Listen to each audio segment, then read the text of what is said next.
Genesis 15. After these things the word of the Lord came to Abram in a vision. Do not be afraid, Abram, I am your shield, your reward shall be very great.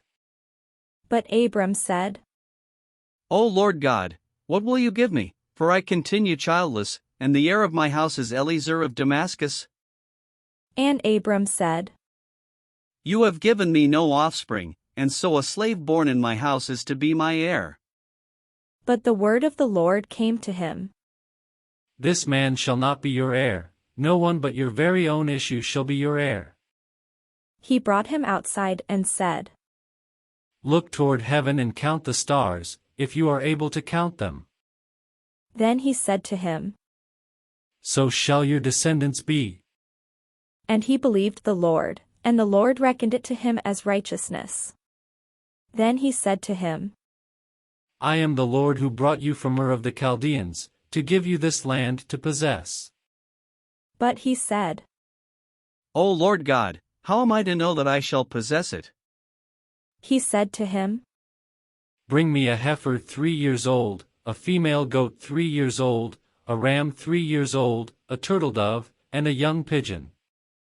He brought him all these, and cut them in two, laying each half over against the other, but he did not cut the birds in two. And when birds of prey came down on the carcasses, Abraham drove them away. As the sun was going down, a deep sleep fell upon Abram, and a deep and terrifying darkness descended upon him. Then the Lord said to Abram, Know this for certain, that your offspring shall be aliens in the land that is not theirs, and shall be slaves there, and they shall be oppressed for 400 years, but I will bring judgment on the nation that they serve, and afterward they shall come out with great possessions. As for yourself, you shall go to your ancestors in peace, you shall be buried in a good old age.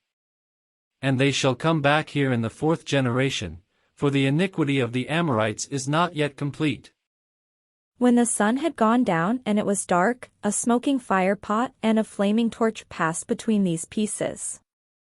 On that day the Lord made a covenant with Abram, saying, To your descendants I give this land, from the river of Egypt to the great river, the river of Euphrates, the land of the Kenites, the Kenizzites, the Cadmonites, the Hittites, the Perizzites, the Rephaim, the Amorites, the Canaanites, the Girgashites, and the Jebusites.